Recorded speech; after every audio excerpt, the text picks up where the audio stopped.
రంగారెడ్డి జిల్లాలో నవరాత్రుల పూజలు అందుకున్న గణనాథులు గంగమ్మ ఒడికి చేరుకుంటున్నారు. ఇందుకోసం రాజేంద్రనగర్ సర్కిల్ పరిధిలో పలు ప్రాంతాలలో వినాయక నిమజ్జన కార్యక్రమాలు కొనసాగుతున్నాయి.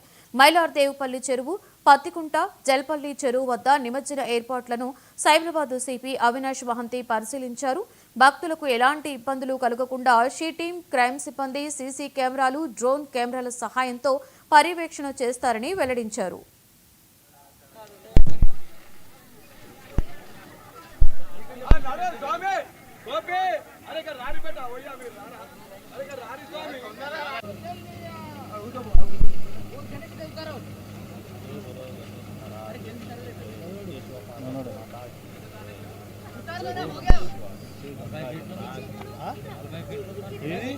బాబు